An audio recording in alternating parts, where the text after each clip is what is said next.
Oh. Entonces estábamos hablando acerca de cómo Jesús se había presentado a sí mismo como un nuevo templo, ya, eh, cuando fue en la Pascua al templo mismo, estaban los mercaderes adentro, con los que cambiaban las monedas, y dio vuelta a todo, y después se presentó a sí mismo con un pequeño acertijo, ya diciendo que él era el templo, ya. Se presentó como un lugar especial. También vimos que fue presentado por Juan como el sacrificio, no solamente el templo, sino que también como el sacrificio. Entonces, de cierta forma, también concluimos que Jesús había acabado con el sistema de sacrificio en el templo para perdón de los pecados. Y que esa era la idea detrás de toda su metáfora. Y me gustaría también que pudiéramos revisar un poco un vistazo de un pequeño tema muy interesante. Bueno, vamos a ver un par de temas de la continuación sobre Jesús. Una es el concepto del celo que tenía Jesús. Acuérdense cuando en ese mismo pasaje Jesús da vuelta a todo, dice que los discípulos se acordaron del pasaje que decía, el celo por su casa me consume. ¿Ya? O sea, se dieron cuenta que Jesús era una persona que era muy celosa del templo de Dios, que era la casa de Dios. Y esta idea de tener celo por la casa de Dios no era algo tan normal, o sea, no era algo tan único, ¿ya? Eh,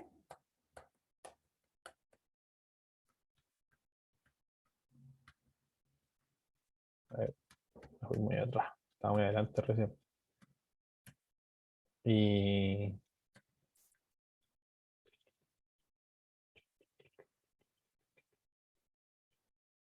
ahí está. Sí. Entonces nos encontramos con este Jesucito, ¿ya? Con ese arrebato que tuvo ahí, arrebato. Pero bueno, este momento bien fuerte emotivo, emocionalmente que tuvo Jesús, ¿ya? Y es importante notar que para nosotros puede ser un poco extraño, ya sobre todo para las personas que creen que Jesús es como el hombre súper simpático, el Jesús del amor y paz. Aquí apareció bastante duro, ya bastante enojado, bueno, y más que nada dando vuelta a las mesas, botando el persa que tenían ahí montado. Y para nosotros puede ser un poco duro, ¿ya? Pero esta acción que tomó él es una acción que ya era conocida en los textos, en la historia, bien tradicional de un tipo de personaje. Y ahí ese tipo de personajes eran los profetas. Los profetas eran personas que tenían esta costumbre de tener mucho celo por el templo y por las cosas, y hacerlo también por el actuar del pueblo, ¿ya? O sea, hacia una santidad con Dios. Y cada vez que el pueblo no actuaba de esa forma, ellos se molestaban, pues. Y bueno, muchas veces terminaban haciendo manifestaciones visibles para que ellos supieran que había una molestia acerca de lo que estaba pasando. Entonces, este patrón de actitud que tiene Jesús, que concuerda con este patrón de los profetas antiguos, vamos a entender que Jesús, o sea, en lo que Jesús estaba pensando, ¿ya? De cierta forma, Jesús estaba, en ese momento que hizo, que dio vuelta a todas esas cosas, está haciendo presente o siendo visible un, una temática que fue común eh, durante los profetas, previo al exilio, y después durante el exilio, y después incluso después de la reconstrucción de los muros y del templo. ¿Ya? Es importante que sepamos y recordemos que el templo es una institución real, en el sentido no de real como que sea verdadera o falsa, sino que real porque es de la realeza, ya de los reyes.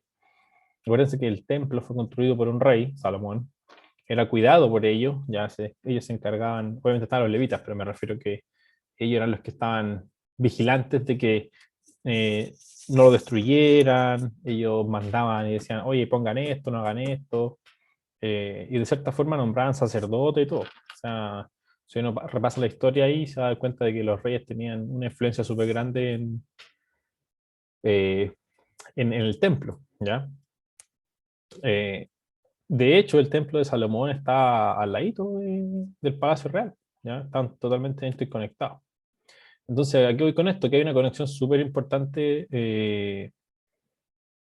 con el rey, ¿ya? Con la idea de que el templo es un lugar conectado a la realeza de Israel, ¿ya? Eh, porque cuando nosotros vemos que el templo de Salomón, ya el que construyó Salomón, se empezó a pervertir, ya a causa de las actitudes de los israelitas, que obviamente después fue destruido por los babilonios, ¿ya? Lo que pasó durante ese tiempo y los eventos que llevaron hasta la destrucción del templo de Babilonia, eh, los profetas en ese tiempo culparon a los reyes, ¿ya? Es súper importante que no es tan común que culparan a los sumos sacerdotes, sino que nos vamos a encontrar con que siempre iban delante los reyes, ¿ya?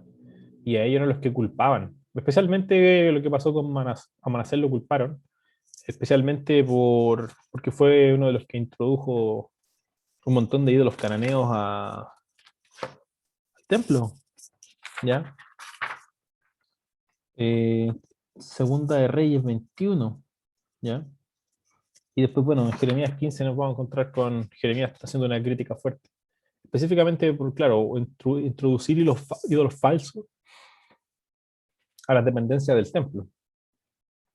Entonces, obviamente, el hecho de que vieran a los reyes como transgresores y personas que pervertían la casa de Dios, este edificio sagrado que representaba el lugar donde Dios habitaba y donde existía una conexión entre los cielos y la tierra, donde se podía acceder a la presencia de Dios y también donde la presencia de Dios eventualmente se expandiría hacia toda la humanidad. Los profetas obviamente consideraron eh, que la destrucción de dicho templo eh, era un acto de justicia, ¿ya? A causa de la infidelidad del pueblo de Israel. Y específicamente demostrada en la infidelidad de los reyes a través de los actos impuros que llevaron a hacer con el templo, la corrupción que hicieron con el templo.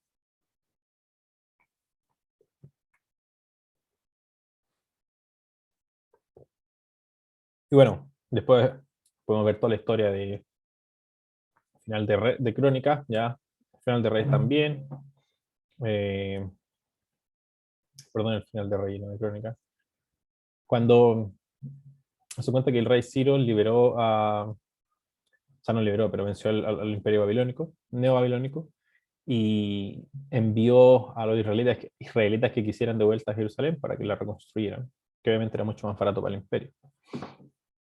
Y, y después de que reconstruyeron el templo y todo, todos los profetas que vinieron después de la reconstrucción del templo, luego del exilio, obviamente empezaron a manifestar una transformación, ¿ya? O sea, convirtieron toda esa decepción hacia los reyes, que a causa de su mal juicio y su mal sistema de gobierno, sus malas prácticas, específicamente relacionadas a Israel, pero también relacionadas a las prácticas en el templo, específicamente a la corrupción del mismo. Toda esa decepción que tenían ya se transformó y la transformaron, convirtiéndola en una esperanza hacia el futuro. Ellos creían que eventualmente Dios iba a enviar a un rey, pero que fuese un nuevo rey, que fuese mejor, ¿ya? Que obviamente vendría según la promesa que ellos tenían, que se le hizo a David, después se le comentó a Salomón también, y que vendría del linaje de David, ¿ya? De ahí vendría un rey. Y así lo vemos a través de los salmos. Ya se acuerdan cuando hablamos de la necesidad del Salvador y hablamos de toda esa mentalidad, como ellos veían en los salmos y plasmaban en los salmos su esperanza de un rey davídico, ya del linaje de David, para que se cumpliera la profecía, la promesa de Dios. Y que éste iba a reconstruir, ya, iba a honrar la santidad del templo. Eso es súper importante, ya, porque ellos tenían en mente la esperanza de que eventualmente un rey del linaje de David sería enviado por Dios para, obviamente, limpiar la casa de Israel, restaurar la santidad que había en el templo. Y esto es post-exilio, Ya, eso es súper importante. Y ahora, me gustaría hacer este pequeño comentario para poder cerrar toda la idea y la conexión del Mesías con los reyes. Y es que el término que se expresa en hebreo para decir rey ya es Hamashiach. Ya, Hamashiach, ¿ya? ¿Qué significa? O que podríamos decir el Mesías, Ha-Mashiach, eh, o realmente que sería el rey ungido, ¿ya? Hamashiach es el rey ungido, Hamashiach. Entonces, obviamente, nosotros no podemos, en la mentalidad de un israelita, no podemos separar la idea de un rey, ¿ya? Con un Mashiach. Entonces, ellos esperaban un Hamashiach que tuviera celo por el templo, que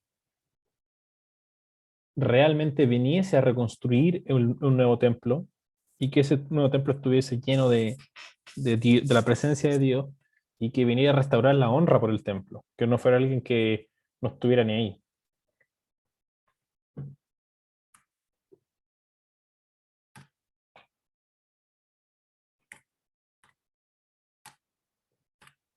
Ahí en Zacarías 14:21, el profeta dice: y toda olla en Jerusalén y en Judá será consagrada al Señor de los ejércitos. Todos los que ofrezcan sacrificios vendrán y tomarán de ellas y en ellas cocerán.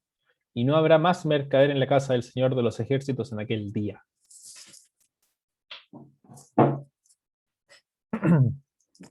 Probablemente en otras versiones, quizá en la Valera diga, y no habrá más cananeos en la casa del Señor y de los ejércitos en aquel día. ¿Ya? Eso es importante ver que la palabra para cananeos en hebreo, ¿ya? Es el mismo término que se usa para mercader. La palabra es Kena, Kenaini,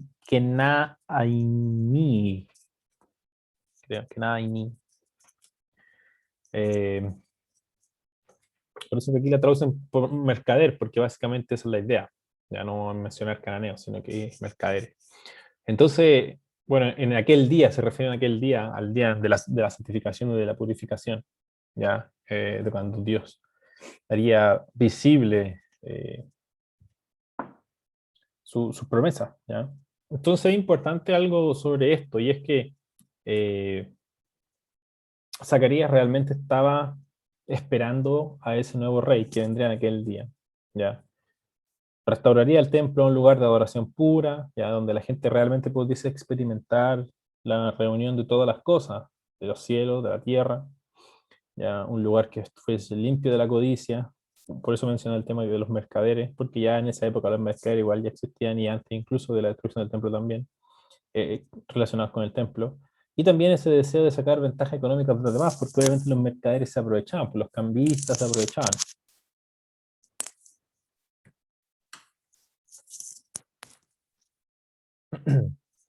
Ahora, vale la pena mencionar acá que no lo escribí, pero que Zacarías viene de una época donde eh, ya se había reconstruido el templo, o sea, es posterior a la reconstrucción del templo y a la reconstrucción, al exilio babilónico. Entonces, es importante que en su época, cuando él profetiza y ve estas cosas, y la esperanza que este profeta tiene, que es uno de los últimos profetas del Antiguo Testamento, Zacarías no considera que los eventos de su época, la reconstrucción del templo y todo eso, no son el cumplimiento de las promesas que Dios había hecho, ¿ya? No son el cumplimiento de la promesa de Dios de restaurar todo, ¿ya? Eh, y de traer el orden, de traer a ese Mesías, a ese rey que viniese a ordenar todo. Entonces, obviamente, ellos podían mirar el templo y la gente decía, mira, aquí está nuestro templo para el Señor. Y ellos decían, no, este no es el templo que Dios ha prometido, este no es lo que Dios dijo. O sea, está por venir aún, es una esperanza futura. ¿Ya?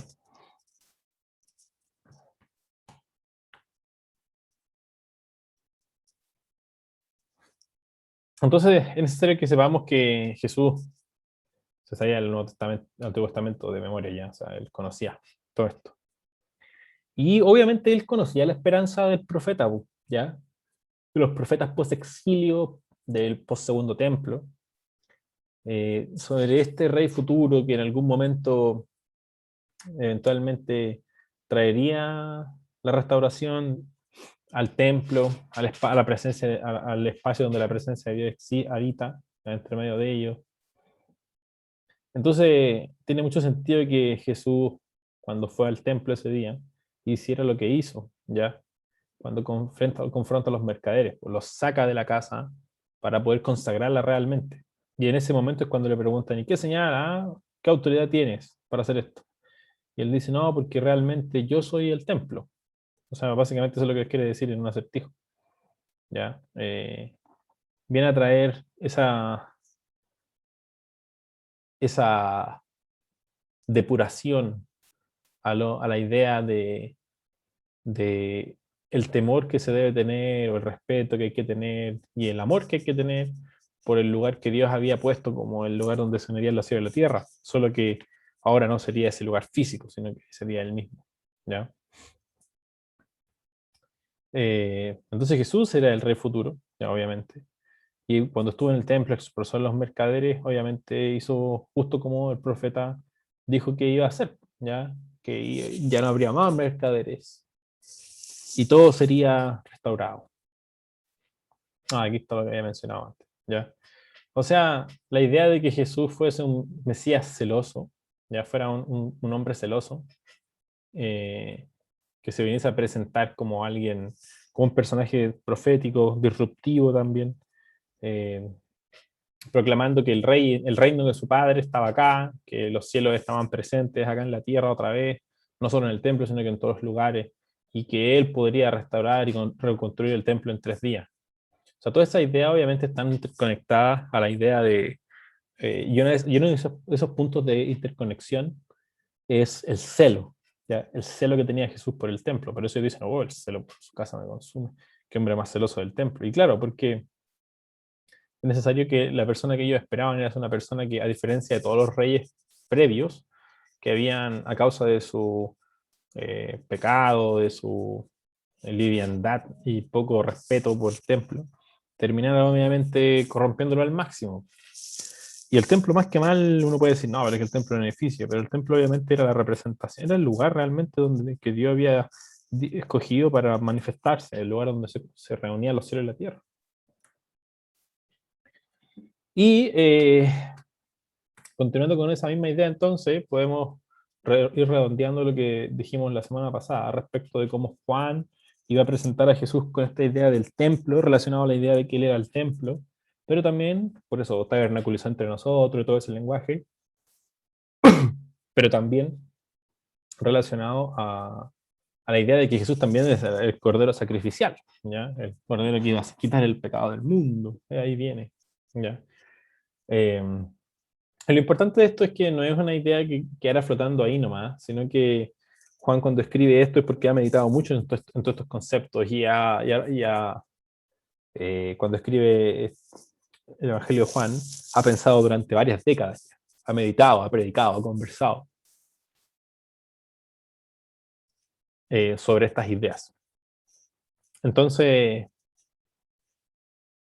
podemos ver que si pasamos más allá, continuamos en el Nuevo Testamento, esta no es una idea solamente de Juan o de Jesús, sino que es una idea que permanece en el tiempo, ¿ya? Entonces vamos a ver algunas, eh, algunas eh, entradas, bueno, no sé si entradas, pero algunos momentos en los que Pablo y Pedro también incorporan en su lenguaje, en su mensaje, en su predicación, en su enseñanza, este concepto de templo, ¿ya? En Jesucristo, ¿ya? La relación de Jesús como el templo y también como el cordero sacrificial, ¿ya? En distintos formatos. Y también cómo lo hacen a través de conexiones lingüísticas, pues las palabras que usan, ¿ya? Por ejemplo,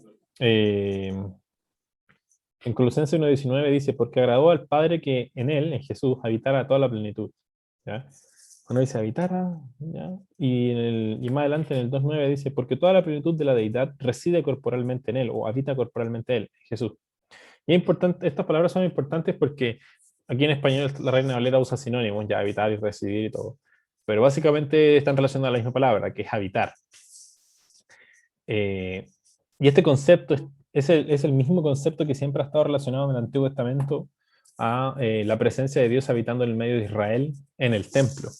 Entonces el hecho mismo de que eh, en Jesús habitara toda la plenitud, en Él habitara la deidad divina, la deidad completa y plena, está haciendo una relación directa al el único lugar en lo que ellos consideraban con la mentalidad de un israelita, o sea, sacando del Antiguo Testamento, el único lugar donde habitaba Dios ya sería en el templo, el lugar donde él residía. Entonces, estas palabras uno las pasa un poquito así como de largo, ¿no? Obviamente, pero sí están directamente relacionadas a este concepto de cómo la presencia de Dios habitaba en el templo. O sea, Dios habita en el templo, y acá nos está diciendo cómo al Padre lo que quería es que en Jesús fuese donde habitar ahora, ¿ya? La deidad misma y la plenitud de todo. Esa es una pequeña idea más superficial, pero vamos a ver otras más, mucho más directas. ¿Ya? Miren en Colosenses también 1:20 dice, y por medio de él, de Jesús, reconciliar todas las cosas consigo, o sea, con Dios mismo, habiendo hecho la paz por medio de la sangre de su cruz, por medio de él, de Jesús. Repito, ya sean las que están en la tierra o las que están en los cielos.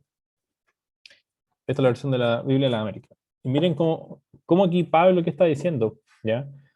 Que el deseo de Dios, que esta idea es muy parecida a lo de Efesios capítulo 1, el deseo de Dios, ¿cuál era? Reunir todas las cosas, esto como pareció a Efesios 1:11, 1:10, 1:11. Eh,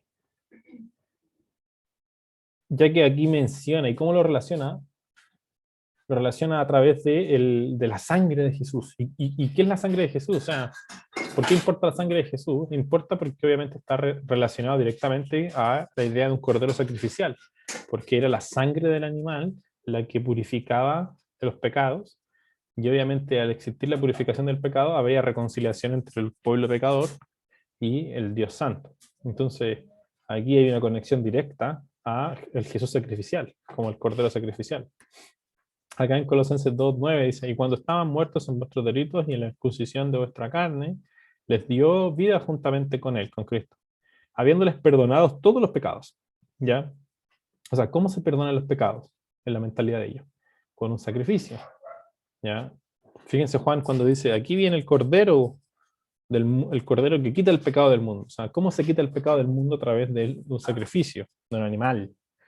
Y en este caso Jesús es el animal sacrificial, habiendo cancelado el documento de deuda que consistía en decretos contra ustedes, contra nosotros, y que era adverso, y lo ha quitado de en medio clavándolo en la cruz.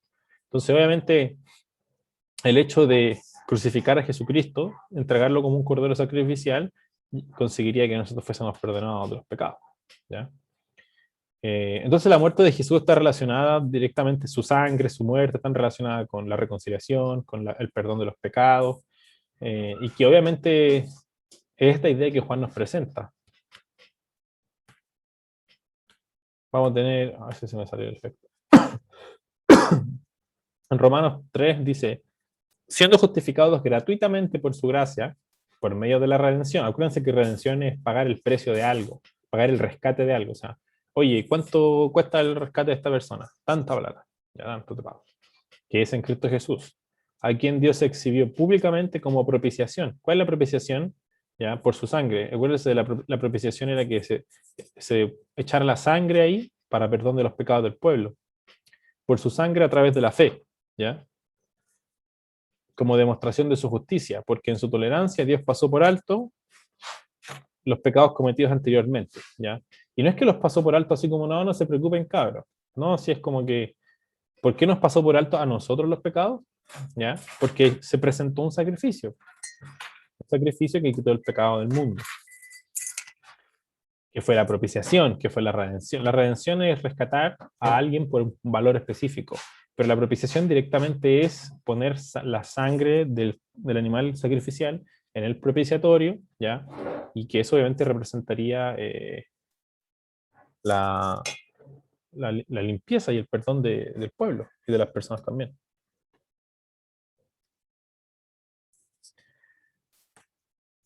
También nos vamos a encontrar acá en 1 Corintios 7, dice, limpiad la levadura vieja para que seáis masa nueva, así como lo son, sin levadura, porque aún Cristo, nuestra Pascua, ha sido sacrificado. O sea, aquí estamos claramente, sin no notar esta referencia sería ya, pero muy grande, porque aún Cristo, nuestra Pascua, ha sido sacrificado. ¿Qué es la Pascua? ¿Qué es el pesar? El pasar por alto. ¿Ya? En inglés el nombre más claro se llama Passover, que es como realmente pasar por alto. En español la Pascua no pega mucho. Más parece isla de Pascua. Entonces,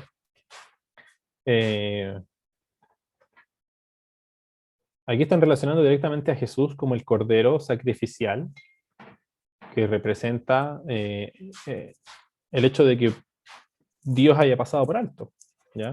Porque había sangre de un cordero sacrificial. Entonces, el hecho de que Jesús haya sido sacrificado como un cordero sacrificial está relacionado directamente con el perdón de nosotros. Y Pedro también lo dice muy claramente ya, pero ya no se puede ser más explícito que Pedro, sabiendo que no fueron redimidos, de nuevo la palabra redimidos, o sea, rescatados por precio, de su mala manera de vivir, heredada de sus padres, con cosas perecederas como oro y plata. No, no fueron así. O sea, ¿por qué? ¿Cómo se redime a alguien? ¿Cómo se rescata a alguien? Por un precio. Po. ¿Y cuáles son las cosas más valiosas? El oro, la plata, los diamantes. Entonces era normal que, oye, tengo que rescatar a esta persona esclava que tenía aquí. Quiero pagar su libertad. Ya, 20 pesos de plata. Aquí están. Oh, pero que dice, no, no, no, señores. Ustedes no fueron rescatados. Su rescate no se pagó con oro y plata, ¿ya? Sino que fue pagado con sangre preciosa, ¿ya? Con sangre. Como, ¿cuál sangre? Con la sangre de un cordero sin tacha, sin mancha, sin consideración, la sangre de Cristo. O sea, aquí Pedro no puede estar más relacionando la misma idea que relaciona Juan al principio, ¿ya? ¿Cuál idea? La idea de que Jesús es el cordero, o sea, representado como el sacrificio que terminó, el sacrificio definitivo que acabaría con el sistema de sacrificio. Y después tenemos otra idea súper interesante, ¿ya? No sé, lo habíamos dicho. Y es también Jesús como relacionado a descripción del templo a través de otros pasajes, ¿ya? Aquí nos vamos a encontrar con 1 de Pedro 2, 4 al 7, cuando él cita, él dice, al mismo Jesús también, y también al Antiguo Testamento, cuando dice, y viniendo a él como a una piedra viva, desechada por los hombres, pero escogida y preciosa delante de Dios. También ustedes, como piedras vivas, sean edificados como casa espiritual para un sacerdocio santo, para ofrecer sacrificios espirituales aceptables a Dios por medio de Jesucristo. O sea, básicamente lo que está diciendo es que acerquémonos a Él, o sea, acerquémonos a Jesús como si nos acercáramos a una piedra viva. ¿Y aquí qué está haciendo relación? ¿A qué piedra? Fíjense la cita que hace. Aquí pongo encima una piedra escogida, una piedra, preciosa piedra angular. El que cree en Él no será avergonzado. Este precioso valor es pues para vosotros los que creéis, pero para los que no creen, la piedra que desecharon los constructores, esa en piedra angular se ha convertido. Acuérdense que Jesús habló sobre esa piedra, ¿ya? Sobre que Él era la piedra que los constructores habían desechado. Le dijeron, no, pero esta no va a dar la talla, no va a aguantarse la piedra del ángulo. Que solamente tiene sentido la piedra del ángulo cuando, si uno entiende el asunto de las construcciones de esa época, ¿ya? Que hablamos también y vimos fotos y todo de cuál era la piedra del ángulo, ¿se acuerdan? ¿No? En, en, en el templo, ¿ya? Lo importante es que Pedro está citando a Jesús, que está citando una profecía del Antiguo Testamento, ¿ya? Él es la piedra desechada. Entonces, fíjense cómo él dice, acerquémonos a Jesús, Él es la real piedra. Y nosotros también somos piedra, ¿ya? ¿Pero para qué? Fíjense, construyamos una casa espiritual para un sacerdocio. O sea, ¿en qué casa, en qué construcción se lleva a cabo el sacerdocio? En el templo. Entonces está diciendo que nosotros acerquémonos a la piedra definitiva en la cual se construye el templo, y nosotros nos acerquemos y nos construyamos también como un templo, donde podamos ejercer sacerdocio, donde podamos entregar sacrificios espirituales que son aceptables. O sea, es un templo espiritual, un templo invisible, ¿ya? Sacrificios espirituales, invisibles, en el sentido de que no tengo que llevar un animal ya, sino que los sacrificios son de otro tipo, ¿ya? El templo es de otro tipo, ¿ya? Y son, obviamente, aceptables a través del sacrificio definitivo que fue Jesús. O sea, es súper interesante cómo Pedro relaciona a Jesús acá con la idea de Él. Él es el templo definitivo y nosotros podemos imitar eso también. Y así, a través del sacrificio definitivo que fue Jesús, el que abolió el sistema de sacrificio, nosotros podemos llevar sacrificios realmente nuevos. Lo mismo que dice Pablo en el capítulo 12 de Romanos, ¿ya? Que nos presentemos a nosotros mismos como un sacrificio. Piedra angular era esa como que daba soporte. Eh, Como si sacara eso, se caía todo. Aquí tenemos otro pasaje también. De Efesios dice, en quien todo el edificio, en Jesús, ¿ya? Bien ajustado, va creciendo para ser un templo santo en el Señor, en quien también ustedes juntamente son edificados para morada de Dios. Es súper importante porque aquí habla acerca de la iglesia y lo compara a una edificación, a un templo santo en Jesucristo. O sea, claramente esta idea de Jesús presentado a sí mismo, yo soy el templo. Y uno dice, o sea, ahora, el templo es el lugar donde Dios reside, el lugar donde los cielos y la tierra se reúnen, eh, no es solamente un lugar físico, o sea, una construcción de piedra, sino que ahora es un ser humano perfecto. Y ahora esa idea también la transmite Pablo en estos pasajes y relaciona a la iglesia con eso. Lo importante de todo esto es que Jesús, la idea de que Jesús es el templo, ya el templo santo, el templo definitivo, el templo que Dios dijo que una vez existiría y que de ahí se esparciría la presencia para todas partes, inundaría toda la tierra, eh, es una idea que no solo queda en Juan ni en los evangelios, sino que es una idea que avanza a través de los escritos, porque es algo que también entiende Pablo, que también entiende Pedro y los demás apóstoles, ¿ya? Y no solo eso, sino que también la idea de que Jesucristo es el sacrificio. Y ahora, ellos extienden la idea mucho más adelante, ¿ya? No solo a la idea de que Jesús es el templo, sino que también estos pasajes nos están mostrando que nosotros, existe un llamado real a que nosotros también nos construyamos como un templo. Fíjense, sois juntamente edificados para morada de Dios, ¿ya? O sea, Dios también puede morar en en seres humanos, que no solamente en Jesús, sino que en otros seres humanos. ¿En cuáles son? Los que creen en Él, los que son fieles en Él, ¿ya? Así que va los humanos como templo, ¿ya? Los humanos también podemos ser un templo, ¿verdad? Pero continuaremos la próxima semana.